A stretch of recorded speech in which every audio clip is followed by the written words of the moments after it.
Welcome to this tutorial, the Stata tutorial related to the lecture number 7 on data organization and file management. So here is the structure of the TIA protocol that we studied during the lecture. So here you can see that the different folders are structured in such a way that you don't mix the data set and the do file and your final report together. So things are organized. So here you have the original data folder. Within the original data folder you have your original data set, the one that you have been sent, for instance, by Matty through email that you never ever touch. It has to be the raw data, is the original data. And you also have the Stata. I mean, for the Stata one we will generate that, so it's not even like a big problem. The metadata is just like the questionnaire or anything about how the data was collected. More information about the data are located into the metadata folder, right? So here, for instance, we have the final report of the Kyrgyzstan Integrated Household Survey in 2009, but we also have information about how the data was collected. And if you have the questionnaire, for instance, you can also put that here. So that's it for the original data folder. In the document folder, what we have is basically your final report, the README file. The README file is just a file describing information about the structure of this folder. So it actually giving you information about what is in the document folder, what is in the command folder, what is in the analysis data folder. So it's about describing the content of each of the folder, right? And then you have your final report that you're writing and currently working on right now, with the table and comments and everything. And then you have the command file, which is actually having information about the different do file that you're using. So here you can notice, for instance, that the do file are classified. So the first do file is the one that you use to import your data. The second do file is the one you use to clean up your data. The third do file is the one you use for descriptive statistics. The fourth one is about inferential statistics, probability testing, hypothesis testing, probability analysis, sorry. And then you have the label, so the do file that you use for labeling your variable, so you understand what each variable means. And then you have your master do file. The master do file, as you remember, is this big do file containing all this input or subset do file that you run once and you have the result as the output. For the analysis data, so this is the data set that has been cleaned and that is ready for data analysis. So you have already fixed all the problems in the data and everything. So remember, you have the problem with the xf variable, so you fix it, and the poverty analysis is really ready for analysis, for producing the final result on your report, right? So you see how things are structured. Okay, so now let's open each of the do file and run that together and see how they are structured. So here, for instance, the import do file that you use for importing the raw data. So remember, you always have the header. You remind what is the purpose of the do file, who are the creator of the do file. You put their contact information, their email, the date that the do file was created, the date that the do file was last modified, the data in, so what are the input information. For instance, for the import do file, the input data set is the CSV KIHS poverty data set, and the output do file is the raw data but in the Stata format, right? And then the purpose of this do file is importing the data from CSV in Stata. Okay, so here you have version. So version is the command giving you which version of Stata you're working. Very important for reproducibility and replicability issue. You also have the set more of command, clear all, macro drop all. Is about clearing the memory before you begin doing your own stuff, right? Like if there's any macro that have been created before that might potentially have the same name than the macro that you'll be generating, you have to clean the memory before doing that. And then you have the global, very important, right? It avoids you having absolute path. So using relative path is important. Remember what we said in the lecture, it helps to reproduce. So you set the global, you set the big folder that you're working on, which is this folder. So my path will be that one. So here that will be my path. where I have all the different folders, right? And I'm setting it as my global, I'm calling that path. So this is my general path.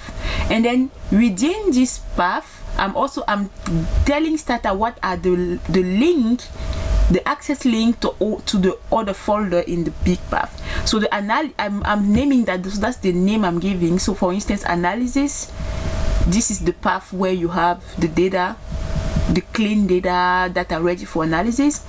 Do file, this is the path where within the command file that you're having all the do file that you'll be using for producing your report.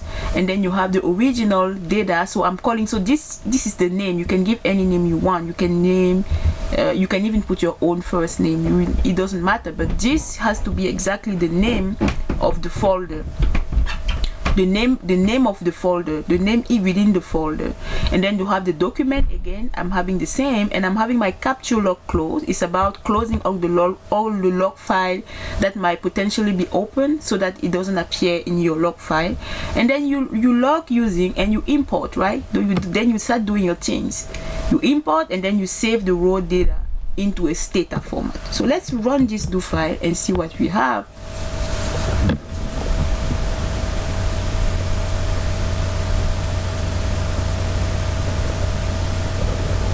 Okay, so everything is set.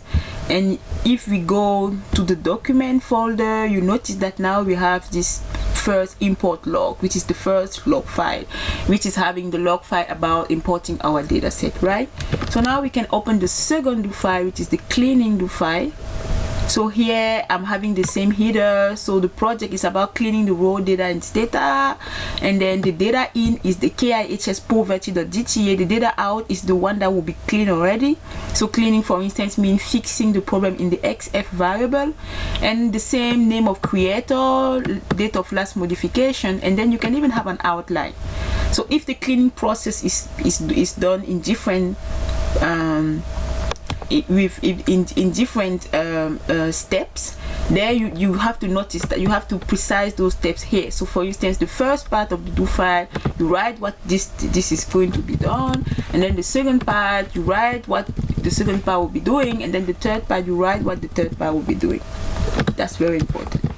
And then you have version, set more off. So again, the same process that we did before, so the header doesn't change, but then the only difference is that here we are already using the raw data in Stata format, and then we put the label onto this raw into this raw data. We do the cleaning process, we compute a new variable, we label new variable, we do some graph and everything. And here you can even save graph already, and if you want to save the graph, you save that in the document path, right? So this is how you work. So you save that in the document path already. So if I would like to run that, so I'm running the cleaning do file, which is taking as an input data set. It takes the raw data in Stata and is going to generate me the clean data set. So all those graphs can be saved. You just need to add the saving option after the graph command. You just need to have the saving option. You can save all those graphs.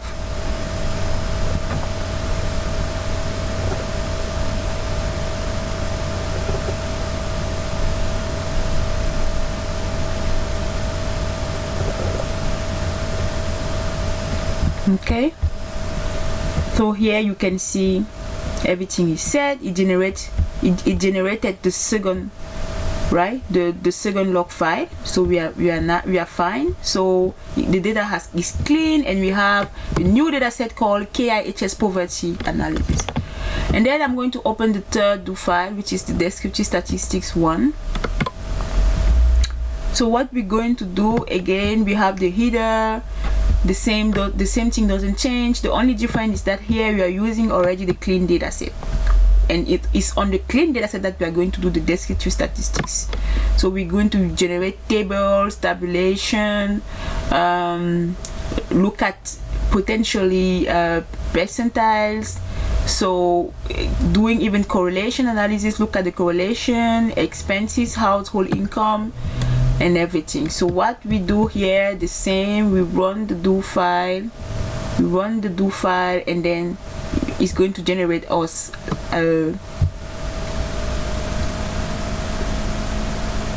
it's going to generate the result or about descriptive statistics.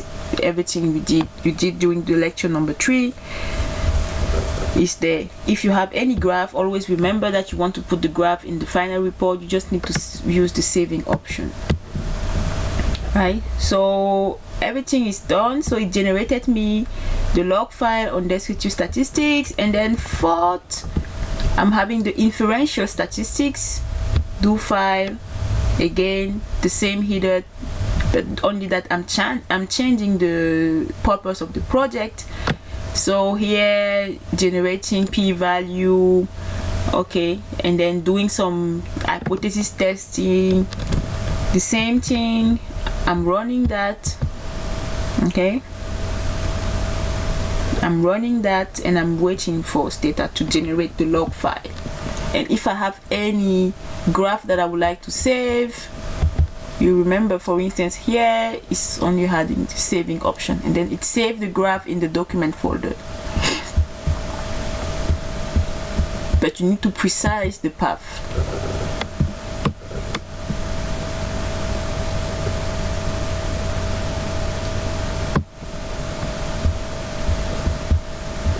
Has been generated, and then the master do file, right? So now you will understand the reason of the master do file. So the master do file is about running all the do file at once. You don't need to run those do files separately. And then in the master do file, you explain the project again. This is the content. You give an overview. You describe what each of the do file are doing. You define the globals, so the different paths, and then you run the do file. So here I have 4 do file: the one that I use to import the data, the one I use to clean up the data, the one I use to do my descriptive statistics, and the one I use to do my inferential statistics. And then what I need to do is running that, and running that will basically run everything at once, so that I don't have to run each of those do files separately. So running that will give me already all those do file somewhere. That's something very, very important. So you run do file in such a way that you will see all those log file. The log file will already be here. So you will not need to do anything about running that separately, but you will have already your big log file with all the information. Everything you have to do is to wait. You wait, and it generates everything for you.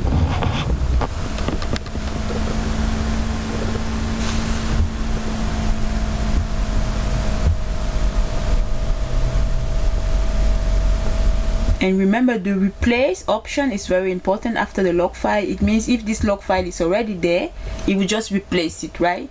So it means that when you run the master do file, if it generates again new log file for each of those sub do file, but then if the do file was already generated separately, then it will just replace it if there's no changes that you did. So here you see,